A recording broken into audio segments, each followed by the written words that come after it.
na sua igreja doméstica. Faça a comunhão espiritual, aceita por Jesus.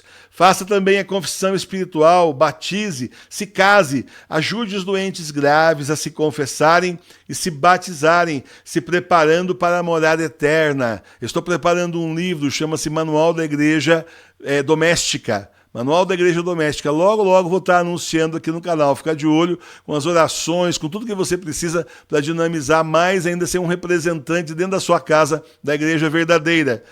O fim da igreja falsa. O Senhor havia chamado o povo hebreu para ser seu povo e lhes deu sua palavra, para que nela vivessem e divulgassem aos povos a misericórdia e justiça de Deus. Mas os doutores da lei, os saduceus e os fariseus, encarregados de levar o povo ao Senhor, encarregados de divulgar a palavra de Deus a todos, resolveram tomar tudo para si. E faziam da casa de Deus uma casa de comércio, ao invés de uma casa de oração. Tudo queriam deste mundo, benesses, poder, dinheiro, glórias e riquezas, e nada pensavam da próxima vida, da vida eterna. Não entravam pela porta que leva a Deus, e ainda ficavam no meio do caminho, impedindo que outros entrassem. Assim, os sacerdotes que eram para levar o povo a Deus, levavam o povo para eles mesmos e afastavam o povo do Senhor. O coração das pessoas então se endureceu e a maioria não viu a salvação que percorria suas ruas e templos. Jesus passou por ali, deu-lhes diversos sinais, mas estavam com os corações fechados pela ganância e cobiça. E Jesus chorou sobre Jerusalém, profetizando sua destruição, porque o Senhor é misericordioso, mas também é justo. E então o Senhor deixou a missão de mostrar o caminho da salvação para seus discípulos e formou a nossa igreja. Quantos milagres e sinais os discípulos operaram e também seus sucessores, porque tinham fé em Cristo? Muitos. Curas, demônios expulsos, conversões e fé restaurada por toda parte em que passavam. E assim crescia a nossa igreja na fé em Cristo ressuscitado, em suas palavras e em seus milagres. Quando a fé começou a se esfriar, o Senhor deu mostras à sua igreja que ele estava com ela, como tinha prometido.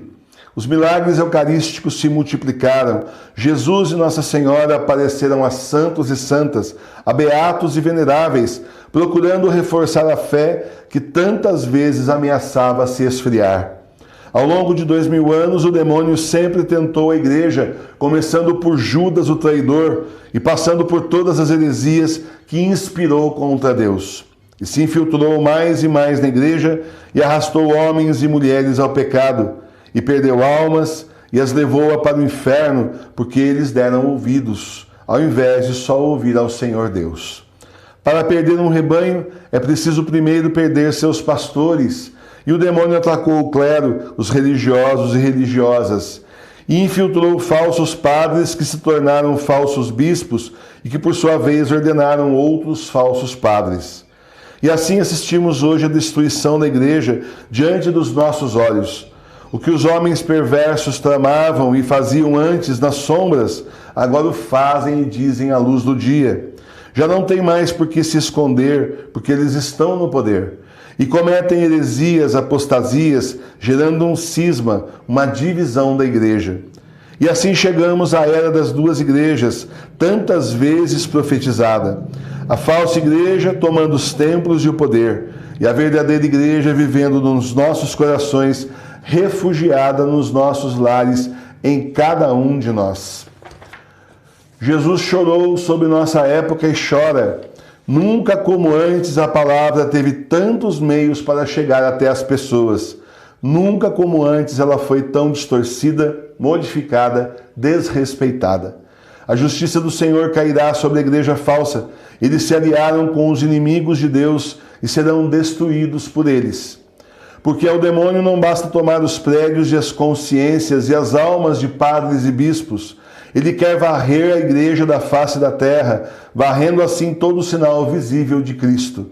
O demônio dirige a falsa igreja para o abismo e vai juntá-la com outras religiões e seitas para formar uma nova igreja herética e entregá-la nas mãos de seu filho, o anticristo. E vemos falsos padres e falsos bispos empenhados nessa destruição, nessa obra demoníaca contra a Igreja de Jesus Cristo. Enquanto o mal faz sua obra de destruição, o Senhor já começa a reconstrução da sua igreja. Por isso o Senhor nos chamou e te chama, para juntos continuarmos fiéis a Ele e para reconstruir a verdadeira igreja. Nossa Senhora nos chama para seu exército, um exército armado de terço, de fé e da esperança em Jesus Cristo, nosso Salvador. E assim combatemos a falsa igreja, mantendo a fé viva, formando e fortalecendo a igreja doméstica. Montemos capelas em nossas casas, naquele quarto do filho da filha que se casou, ou naquele quarto de visitas.